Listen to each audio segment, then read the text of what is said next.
Allahu Akbar. Saat Idul Fitri dan Idul Adha tiba, gema takbir dikumandangkan di mana-mana. Inilah dua hari raya bagi umat Islam yang semarak dirayakan di berbagai belahan dunia.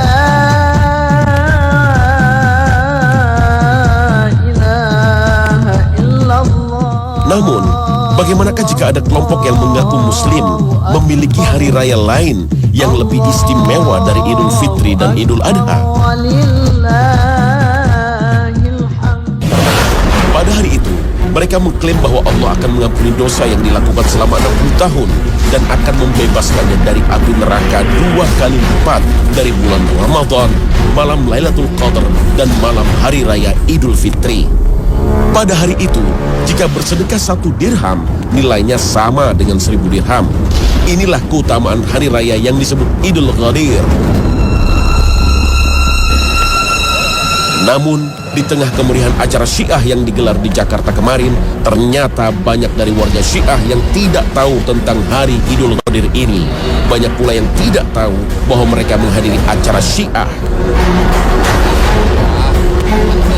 Ya, saya ini aja sih, tertarik dengan ininya aja, temanya kan, seminarnya tentang Sayyidina Ali kalau nggak salah. Dalam mengenal Ahlul Bait saya hanya dalam permukaannya saja. Saya hanya tidak masuk ke dalam terlalu dalam gitu. Saya hanya membaca dari beberapa literatur saja. Jadi dia tuh yang memimpin kita gitu. Jadi tapi kita kan tetap hormat ke Rasul, kita lebih hormat ke Rasulullah, tapi tetap hormat ke Imam Ali gara-gara Rasulullah tuh sangat percaya terhadap Imam Ali. Mau memperingati hari raya Ghadirkum. Kalau Ghadirkum kan lebaran Islamnya sekarang gitu. Aku kurang tahu. Budaya kurang tahu. Iya. Tapi kok belum tahu kok datang ke sini. Makan diajak, makanya ikut pingin tahu. Suara mereka adalah fakta bahwa Syiah tidak mengakar di masyarakat. Ideologi Syiah ternyata hanya sebuah pemikiran tingkat tinggi yang sengaja dimainkan untuk dibenturkan dengan pemahaman Sunni. Beberapa konflik Syiah Sunni di Indonesia bisa jadi adalah sebuah propaganda untuk menyebarkan aliran ini. Sebuah promosi gratis supaya masyarakat lebih mengenal eksistensi Syiah di Indonesia. Di luar hari raya Idul Adha dan Idul Fitri, jika ada yang dianggap lebih hebat termasuk Idul Ghadir, itu adalah sesat. Ia bukan hanya merusak akidah umat Islam Indonesia, tetapi juga mengancam keutuhan dan persatuan umat Islam di Indonesia ini yang meyakini dan mengamalkan akidah Ahlussunnah wal Jamaah. Khazanah pagi ini akan mengenalkan Syiah dari perspektif sejarah dan kitab-kitab yang banyak beredar dari kalangan Sunni maupun Syiah sendiri, khusus untuk Anda semua. Semoga bermanfaat.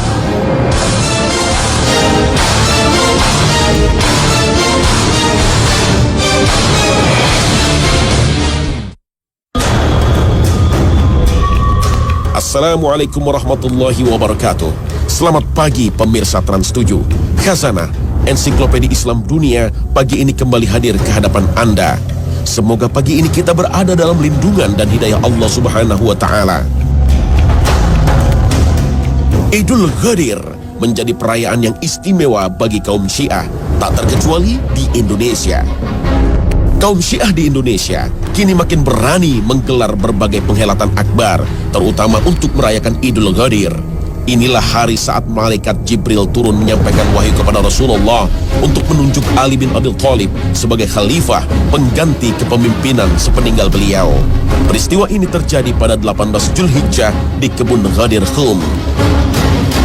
Idul Ghadir menjadi hari raya yang penting bagi kaum Syiah karena telah mengukuhkan pengangkatan Ali bin Abi Thalib sebagai khalifah, sekaligus membatalkan kekhalifahan Abu Bakar, Umar bin Khattab, dan Utsman bin Affan. Karena mereka sesungguhnya telah merampas hak kepemimpinan yang harus diserahkan kepada Ali bin Abi Thalib. Pada hari Idul Ghadir, umat Syiah dianjurkan untuk berpuasa dan sholat 2 rakaat, kemudian membaca doa khusus. Inilah petikan doa seperti yang dipublikasikan sebuah situs milik Syiah. Ya Tuhan kami, sesungguhnya kami dengan anugerah dan lutuf-Mu telah menerima utusan-Mu, mengikuti Rasul, mempercayai pemimpin kaum mukminin dan mengkafirkan tagut. Maka jagalah iman dan wilayah kami Kumpulkan kami bersama imam-imam kami. Sesungguhnya kami mengimani dan meyakini mereka, tunduk kepada mereka, beriman kepada lahir, batin, kehadiran, kegaiban, kematian, dan kehidupan mereka. Dan kami merelakan mereka sebagai imam, pemimpin dan tuan, dan cukuplah mereka bagi kami sebagai perantara menuju Allah tanpa makhluk yang lain. Kami tidak menginginkan ganti mereka. Kami tidak akan menjadikan kawan selain mereka. Kami mensucikan diri di hadapan Allah dari musuh mereka, dari jin dan manusia, dari awal sampai akhir. Kami mengkafirkan Taghut, musuh-musuh mereka, penyembah 4 berhala, dan manusia dari awal sampai akhir. Ya Allah, sesungguhnya kami bersaksi kepadamu bahwasanya kami menganut agama yang dianut oleh Muhammad dan keluarga Muhammad. Siapakah yang dimaksud dengan Taghut dan 4 berhala dalam doa Idul Ghadir? Dalam berbagai kitab Syiah, Abu Bakar Siddiq, Umar bin Khattab dijuluki Al-Jibr dan At-Taghut. Julukan keji lainnya, Haman dan Fir'aun.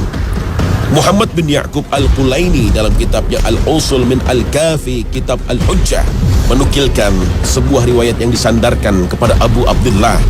3 orang yang tidak akan diajak bicara oleh Allah pada hari kiamat, tidak akan disucikan, dan bagi mereka azab yang pedih. Orang yang mengaku berhak imamah dari Allah yang bukan haknya, dan orang yang menentang imamah dari Allah, dan orang yang meyakini bahwa mereka berdua, Abu Bakar dan Umar, termasuk orang Islam. Demikian pula Al-Kaf'ami dalam kitabnya Al-Misbah menyebutkan doa yang berisi laknat terhadap Abu Bakar dan Umar yang dinamakan dengan doa Sanamai Quraisy, yang artinya doa laknat atas 2 berhala Quraisy. Dia mengklaim doanya berasal dari Ali bin Abi Thalib. Ya Allah, limpahkanlah salawat untuk Muhammad dan keluarga Muhammad, dan laknatlah 2 berhala Quraisy, dan kedua jib dan taghutnya, kedua tukang dustanya, dan kedua putrinya yang telah menyelisihi perintahmu dan mengingkari wahyumu. Yang dimaksud dengan kedua putri, Abu Bakar dan Umar bin Khattab adalah Aisyah dan Hafsah, keduanya istri Rasulullah. Inilah doa kaum Syiah, tidak hanya menistakan sahabat utama Nabi, juga istri Nabi yang termasuk Ahlul Bait. Kebencian kepada sahabat Nabi dan istri Rasulullah juga sering dibacakan dalam doa kunut setiap sholat fardu. Menghancurkan Islam itu dari dalam dengan cara apa? Mengganti kacamata umat Islam dalam melihat Islam. Caranya bagaimana? Rubah cara pandang orang Islam melihat nabinya. Rubah cara umat Islam memandang kitab sucinya. Nah, cara paling efektif untuk merusak Islamnya orang Islam, bagaimana caranya agar informasi dari Rasulullah itu tidak sampai ke umatnya, adalah dengan merusak keluarganya dan merusak sahabatnya. Setelah dirusak keluarga dan dirusak sahabat, ketika umat sudah benci kepada Ahlul Bait, umat sudah benci kepada sahabat, maka orang-orang ini akan mengambil agama dari mana? Dari orang yang mereka sodorkan. Di saat umat Islam dunia begitu menghormati jasa besar Umar bin Khattab, kaum Syiah justru mengeluh-elukan pembunuh Umar bin Khattab, Abu Lu'lu'ah, yang penganut Majusi dan menganggapnya sebagai pahlawan. Abu Lu'lu'ah meskipun dieksekusi mati dan dimakamkan di Madinah, makam simboliknya sengaja dibangun di Bandar Qasan, Iran, dan banyak diziarahi oleh kaum Syiah, bahkan dianugerahi gelar Baba Syuja'uddin yang artinya Bapak Sang Pemberani. Makam simbolik Abu Lu'lu'ah sudah lama diprotes oleh umat Islam. Pada tahun 2007, makam ini pernah disegel oleh pemimpin tertinggi Iran, Ali Khamenei, karena dijadikan tempat berkumpulnya kelompok Syiah radikal untuk merayakan hari terbunuhnya Umar bin Khattab. Namun hingga kini, makam simbolik Abu Lu'lu'ah tak pernah sepi dari para penziarah.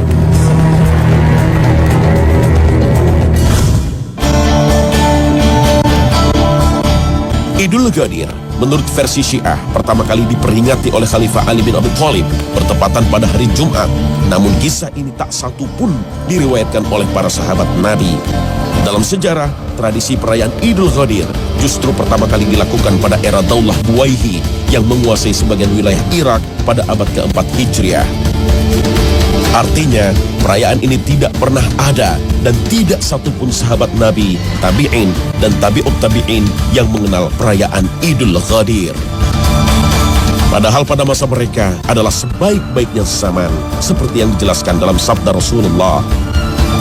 Idul Ghadir berkaitan dengan peristiwa di Ghadir Khum yang banyak diriwayatkan dalam berbagai hadis sahih, termasuk dalam hadis Bukhari Muslim. Saat itu, Rasulullah SAW bersabda, "Man kuntu maulahu fa'aliyun maulah." Hadis ini diartikan oleh kalangan Syiah sebagai pelantikan resmi Ali bin Abi Thalib oleh Rasulullah sebagai khalifah. Mereka mengartikan hadis ini, barang siapa yang menjadikanku sebagai pemimpin, maka Ali adalah pemimpinnya. Namun, pemahaman Syiah ini banyak kejanggalan. Jika hadis ini benar sebagai pelantikan Ali sebagai khalifah sepeninggal Rasulullah, kenapa Ali ikut bermusyawarah bersama para sahabat untuk menentukan Khalifah Abu Bakar? Tak ada seorang pun sahabat yang memprotes kepemimpinan Abu Bakar, Umar bin Khattab, dan Utsman bin Affan. Padahal merekalah yang paling memahami sunnah dan teguh menjalankan sunnah Rasul. Setelah menjalankan haji wada, Rasulullah kembali ke Madinah menempuh perjalanan berhari-hari. Setiba di Ghadir Khum, sekitar 250 km dari Mekah, Rasulullah beristirahat.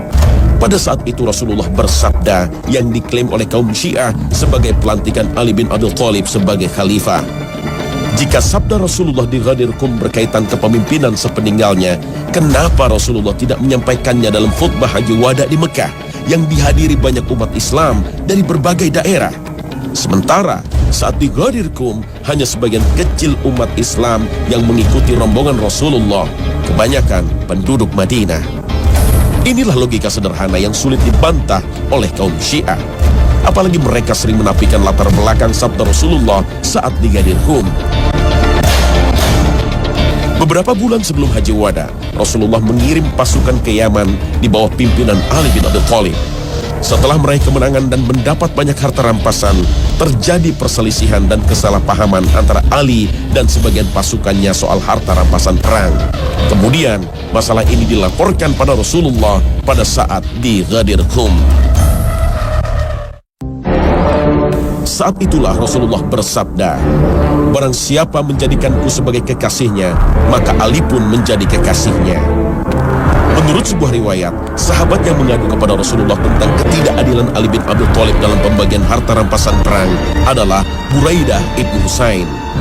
Saat Buraidah mengadu, Rasulullah diam hingga ia mengulanginya 3 kali, lalu Rasulullah bersabda, "Wahai Buraidah, apakah kamu membenci Ali?" Buraidah pun menjawab, "Ya, wahai Rasulullah." Nabi pun menjawab, "Wahai Buraidah, janganlah kamu membencinya karena dia berhak mendapat bagian dari harta rampasan perang lebih dari itu." Lalu Buraidah berkata, "Saya tidak lagi membencinya setelah mendengar Nabi melarangku membenci Ali." Hadis riwayat Bukhari. Peristiwa Ghadir Khum banyak diriwayatkan, namun berbeda dari yang dipahami kaum Syiah. Ibnu Katsir menyebut sabda Nabi ini untuk menghibur Ali dan mengingatkan keraguan para sahabat terhadap Ali. Kata maula dalam hadis itu bisa diartikan sebagai kekasih atau teman sejati.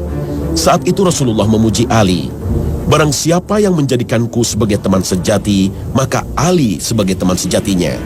Mengikuti ucapan Nabi ini, Umar bin Khattab kemudian berkata, "Mulai hari ini, Anda adalah teman sejati saja." Jika Rasulullah bermaksud dalam hadis itu sebagai pengangkatan khalifah, tidak mungkin Rasulullah menggunakan kata maula yang memiliki arti banyak. Jika kepemimpinan sepeninggal Rasulullah menjadi hak Ali bin Abi Thalib, Rasulullah pasti akan menyatakannya secara tegas dengan kalimat yang tegas. Namun faktanya, tak ada satupun sabda Nabi yang menjelaskan siapa yang melanjutkan kepemimpinan sepeninggal beliau. Kata maula juga digunakan Allah Ta'ala dalam firman-Nya, "Maka pada hari ini tidak diterima tebusan dari kamu dan tidak pula dari orang-orang kafir. Tempat kamu ialah neraka. Dialah tempat berlindungmu, teman setiamu. Dan dia adalah sejahat-jahat tempat kembali." Al-Quran, Surah Al-Hadid, ayat 15. Api neraka dalam ayat ini disebut maula bagi orang-orang kafir karena kedekatannya. Dalam ayat lain, Allah berfirman, "Itu karena Allah adalah maula, yaitu sebagai pelindung dari orang-orang yang beriman. Dan karena orang-orang kafir tidak mempunyai maula bagi mereka. Al-Quran, Surah Muhammad ayat 11. Sungguh jelas berbagai dalil ini, sabda Nabi di Ghadir Khum tak bisa dijadikan alasan pengangkatan Rasulullah terhadap Ali bin Abi Thalib sebagai khalifah.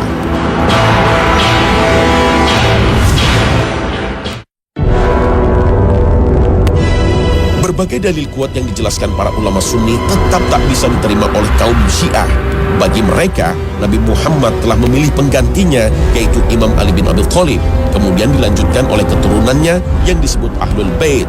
Mereka menuduh Abu Bakar, Umar bin Khattab, dan Utsman bin Affan telah merampas hak kepemimpinan yang mestinya diserahkan kepada Ali bin Abi Thalib.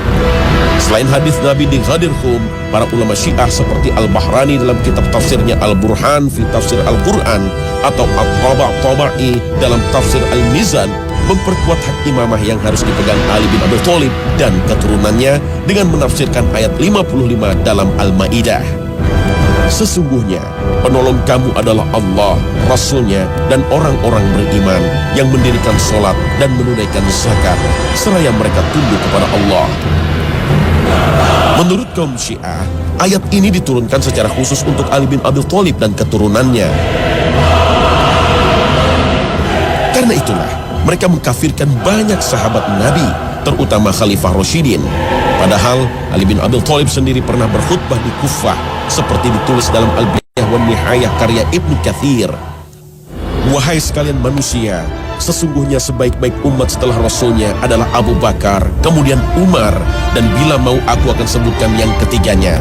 Lalu beliau turun dari mimbar seraya mengatakan, kemudian Utsman, kemudian Utsman. Dalam keyakinan Syiah, kedudukan para imam lebih tinggi dari para nabi dan malaikat, seperti ditulis Al-Khumaini dalam kitabnya Al-Hukumah Al-Islamiyah, bahwasanya kedudukan imam tersebut tidak bisa dicapai malaikat yang dekat dengan Allah dan tidak pula bisa dicapai seorang nabi yang diutus sekalipun.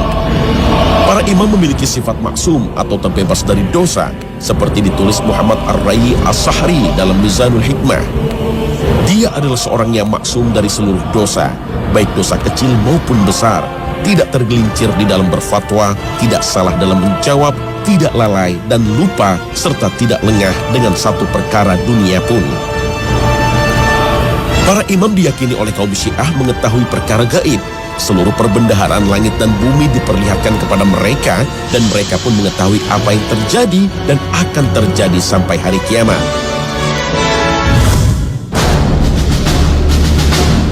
Perbedaan prinsip antara Ahlus Sunnah wal Jamaah dan Syiah seolah-olah tak mungkin disatukan.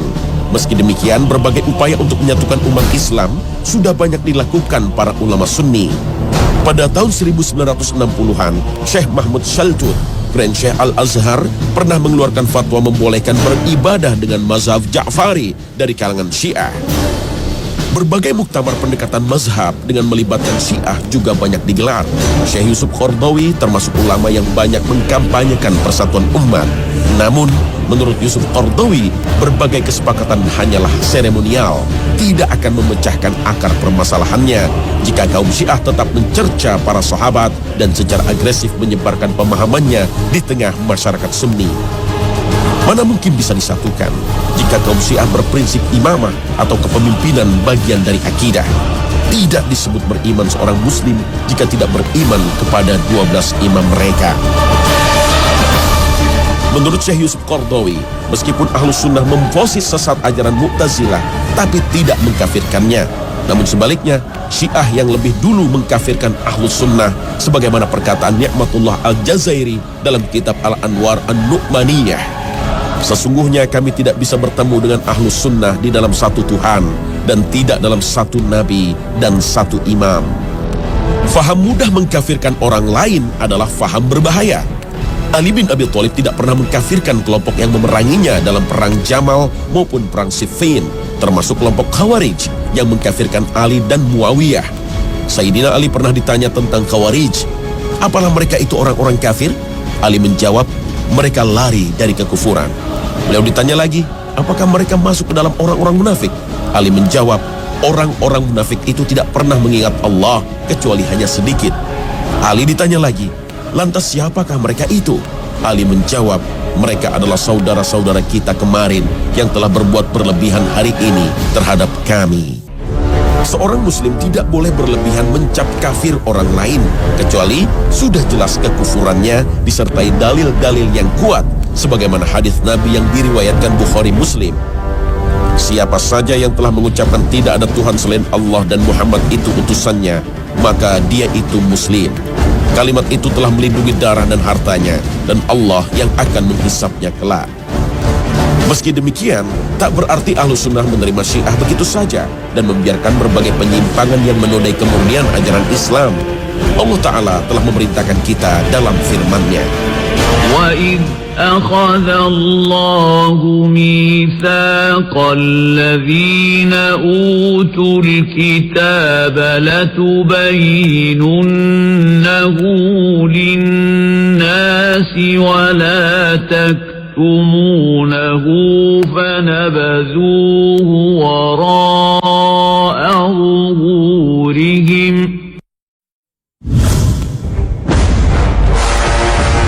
Antara Sunni dan Syiah tidak hanya berbeda dalam bidang fikih, tapi berbeda secara akidah. Para ulama sudah lama mengingatkan bahaya ajaran Syiah. Hadratus Syekh Hashim Asy'ari, pendiri Nahdlatul Ulama, dalam Muqaddimah Qanun Asasi li Jami'iyah Nahdlatul Ulama mengatakan, di zaman akhir ini tidak ada mazhab yang memenuhi persyaratan kecuali mazhab yang keempat, Hanafi, Maliki, Syafi'i, dan Hambali. Adapun mazhab yang lain seperti mazhab Syiah Imamiyah dan Syiah Zaidiyah adalah ahli bid'ah, sehingga pendapat-pendapatnya tidak boleh diikuti. Syiah juga hanya menerima hadis dari jalur Ahlul Bait. Akibatnya, ribuan hadis sahih walaupun diriwayatkan Bukhari Muslim ditolak oleh mereka. Karena kebencian terhadap para sahabat Nabi, kaum Syiah biasa menyebarkan hadis-hadis palsu untuk memperkuat doktrin dan ajarannya. Berdasar riwayat yang mereka karang sendiri, Al-Quran yang kita pegang saat ini sudah mengalami perubahan.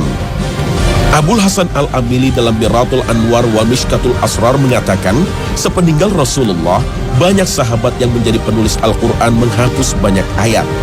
Tuduhan serupa dilontarkan oleh Al-Allamah Al-Hujjah Said Adnan Al-Bahrani dan Hussein Nuri Tabrasi. Menurut keyakinan orang Syiah, beberapa surat dan ayat yang dihilangkan kelak akan dibawa oleh Al-Mahdi. Keyakinan ini tentu saja bertentangan dengan firman Allah Ta'ala. Sesungguhnya kamilah yang menurunkan Al-Quran, dan sesungguhnya kami pula yang benar-benar memeliharanya. Al-Quran Surah Al-Hijr ayat 9. Berbagai penyimpangan lainnya banyak kita temukan dalam ajaran Syiah, seperti kawin mut'ah yang tidak ada bedanya dengan pelacuran. Bahkan perilaku kemusyrikan pun menjadi tradisi Syiah yang menyebar luas. Karena kultus terhadap para imam, mereka biasa menziarahi kuburannya, kemudian menyembahnya. Mereka pun berdoa dan meminta pertolongan mereka, karena diyakini para imam meskipun telah wafat, bisa membuat mereka kaya atau miskin, dan bisa membuat mereka senang atau sengsara. Seperti disaksikan oleh Syekh Yusuf Qardawi, para penziarah mendatangi makam Imam Ridha dengan bersujud sambil merangkak ke arah kuburan yang berjarak 10 meter. Na'udzubillah min zalik.